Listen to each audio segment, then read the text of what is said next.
എമ്പുരാൻ എമ്പുരാൻ എമ്പുരാൻ എല്ലായിടത്തും ഇപ്പോൾ എമ്പുരാനല്ലേ. 2019 ഇറങ്ങിയ ലൂസിഫറിൻ്റെ 2ാം ഭാഗം തിയേറ്ററിലോട്ട് വരാൻ പോകുന്നു. എന്താണ് എമ്പുരാനിലുള്ള പ്രത്യേകതകൾ, എന്താണ് പ്രതീക്ഷകൾ? വെൽക്കം ടു സനി തോട്ട്സ്.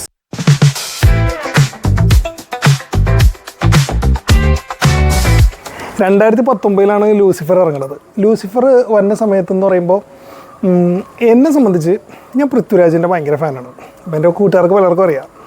അപ്പോൾ പുള്ളി ഡയറക്റ്റ് ചെയ്യുന്ന ഒരു സിനിമ എന്ന് പറയുമ്പോൾ എനിക്ക് ഭയങ്കര പ്രതീക്ഷയായിരുന്നു അതിനകത്ത്. കാരണം പ്രതീക്ഷേനേക്കാളും ഉപരി എക്സൈറ്റ്മെൻറ്റ് എന്ന് പറയാം. കാരണം പുള്ളി എന്തായിരിക്കും ചെയ്യാൻ പോണത്, അതും പ്രത്യേകിച്ച് മലയാളത്തിലെ നമ്പർ 1 കൊമേഴ്ഷ്യൽ ആക്ടർ മോഹൻലാലിനെ വെച്ചിട്ടാണ് പടം ചെയ്യുന്നത്. അപ്പോൾ നല്ല ടെൻഷൻ ഉണ്ടായിരുന്നു.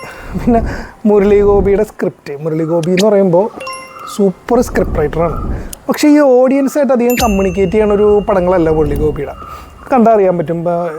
ഈ അടുത്ത കാലത്താണെങ്കിലും ലെഫ്റ്റ് റൈറ്റ് ലെഫ്റ്റ് ഒക്കെ ആണെങ്കിലും ഓഡിയൻസ് ഒരുപാട് ഇഷ്ടപ്പെട്ട് എല്ലാവരും നല്ലതാണെന്ന് പറയും എല്ലാവരും. പക്ഷേ ഇതാരും തിയേറ്ററിൽ പോയി കാണൂല.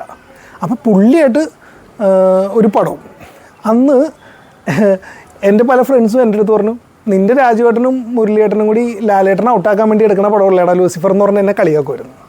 പക്ഷെ കളിയാക്കിയവർക്കെല്ലാം നല്ല ഉഗ്രം മറുപടി മുരളി ഗോപിയും പൃഥ്വിരാജും കൊടുത്ത പടമാണ് ലൂസിഫർ. അപ്പോൾ ലൂസിഫർ എന്ന് വന്നിട്ട് ഏതാണ്ട് 133 കോടി രൂപയോളം 126 കോടി രൂപയോളം ബിസിനസ് ചെയ്തു, തിയേറ്റർ ബിസിനസ് ചെയ്തു. മറ്റേ OTT റൈറ്റ് എല്ലാം കൂടി ഏതാണ്ട് 200 കോടി രൂപയുടെ ബിസിനസ് ചെയ്യുന്ന ആദ്യ മലയാള സിനിമയായിരുന്നു ലൂസിഫർ.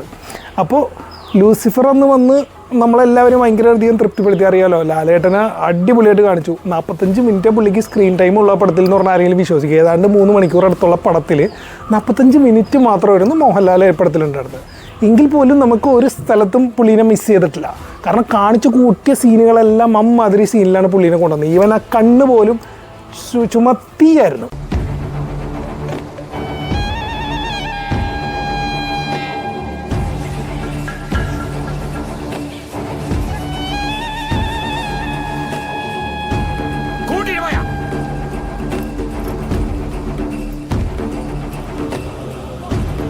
ഈ ലൂസിഫർ നല്ല അടിപൊളിയായിട്ട് വന്നു പോയി.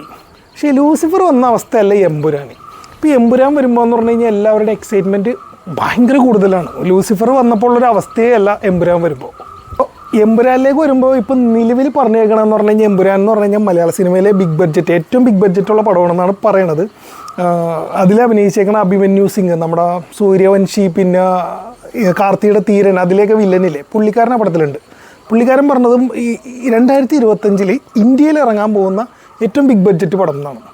അത് എത്രത്തോളം ശരിയാണെന്ന് എനിക്കറിയില്ല. കാരണം 2025 എന്തായാലും അതിലും വലിയ സിനിമകൾ ഇറങ്ങേണ്ടതാണ്. എന്തെങ്കിലും ആവട്ടെ. സുജിത് വാസുദേവ് എന്ന് പറഞ്ഞ കൊറിയോഗ്രാഫറൊക്കെയാണ്, അറിയാലോ. പുള്ളിക്കാരൻ പറഞ്ഞ 150 കോടി രൂപയോളം എമ്പുരാന് നിലവിൽ ബഡ്ജറ്റ് ഉണ്ടെന്നാണ്. അപ്പോൾ എന്തായാലും മലയാള സിനിമയിലെ ഏറ്റവും ബിഗ് ബഡ്ജറ്റ് പടമാണ്. അപ്പോൾ അതുകൊണ്ട് തന്നെ ആൾക്കാരുടെ എക്സൈറ്റ്മെൻറ്റും പ്രതീക്ഷകളും വളരെ കൂടുതലാണ്. ഒരു ഇൻഡസ്ട്രിയൽ ഹിറ്റ് കുറഞ്ഞതൊന്നും മലയാളികൾ പ്രതീക്ഷിക്കുന്നില്ല. മലയാളത്തിലെ ആദ്യത്തെ 300 കോടി, കേരളത്തിലെ ആദ്യത്തെ 100 കോടി, കേരള ബോക്സ് ഓഫീസിൽ നിന്ന് ആദ്യത്തെ 100 കോടി, ഇതൊക്കെയാണ് ഇപ്പോൾ നിലവിൽ എമ്പുരാൻ്റെ മേളിലുള്ള ആളുകളുടെ പ്രതീക്ഷ. ലൂസിഫർ എന്ന് പറഞ്ഞ സിനിമ കുറേ ലെയറുകളുള്ളൊരു സിനിമയായിരുന്നു. നമുക്കത് കണ്ടാൽ മനസ്സിലാവും. എല്ലാ ക്യാരക്ടറുകൾക്കും കറക്റ്റ് പ്ലേസ്മെൻറ്റാണ്. പിന്നെ ഒരുപാട് നിഗൂഢതകൾ ആ പടത്തിൽ ഒളിപ്പിച്ച് വെച്ചിട്ടുണ്ടായിരുന്നു. ഇപ്പോൾ എമ്പുരാനിലേക്ക് വരുമ്പോൾ ഇതിൻ്റെ എല്ലാത്തിൻ്റെ ഉത്തരം നമുക്ക് കിട്ടില്ല. കാരണം എമ്പുരാന് ഓൾറെഡി ഒരു 3rd ഭാഗം ഉണ്ട് എന്നുള്ളത് പൃഥ്വിരാജ് സുകുമാരൻ കൺഫേം ചെയ്ത് കഴിഞ്ഞു. സോ ഇവിടെ പടം നമ്മൾ കംപ്ലീറ്റ് ആവില്ല. വീണ്ടും എബ്രഹാം ഖുറേഷിയുടെയും സയ്യിദ് മസൂദിൻ്റെയും ഒരു ലൈഫ് മുൻപോട്ട് പോയിട്ട് അതൊരു പോയിന്റിൽ കൊണ്ടുപോയി നിർത്തി അവിടുന്ന് 3ാം ഭാഗത്തിലേക്ക് പോകുന്നുള്ള കാര്യം കൺഫേമാണ്. പിന്നെ 1ാം ഭാഗത്തിൽ പൃഥ്വിരാജിന് പുള്ളിയുടെ സീൻ വളരെ കുറവായിരുന്നു. ഈവൻ ചിലവരൊക്കെ പറയേണ്ടായിരുന്നു പൃഥ്വിരാജിനെ മനസ്സിലാവണമെന്നുണ്ടായില്ല. അത് ശരിയാണ്. കാരണം അവരുടെ ഒരു ഗ്യാങ് വന്നതിൽ എല്ലാവരുടെ ഒരേ കോസ്റ്റ്യൂംസ് ആയിരുന്നു.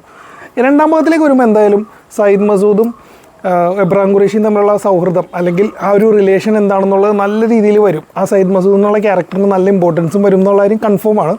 പിന്നെ അതുകൂടാണ്ട് ഈ പടത്തിൽ ടൊവിനോ തോമസും മഞ്ജു വാര്യരൊക്കെ ഉണ്ട്. വിവേക് ഒബ്റോയ് ഉണ്ടാവാനുള്ള സാധ്യതയില്ല. ഇത് എനിക്ക് തോന്നുന്നു ലൂസിഫറിന് ശേഷം നടക്കുന്ന കഥയാണെന്ന് തോന്നുന്നു. ലൂസിഫറിന് മുമ്പുള്ള കഥയായിരിക്കും എന്നൊക്കെ ചിലവർ ആദ്യം പറഞ്ഞിരുന്നു. പക്ഷേ ഇത് ലൂസിഫറിൻ്റെ പ്രീക്വൽ അല്ല, സീക്വൽ തന്നെയാണ്, അടുത്ത ഭാഗം. അതിന് ശേഷം എന്ത് എന്നുള്ളത് തന്നെയാണെന്ന് തോന്നുന്നു. അപ്പോൾ എന്തായാലും വിവേക് ഒബ്റോയ്ക്ക് സ്പേസ് ഇല്ല.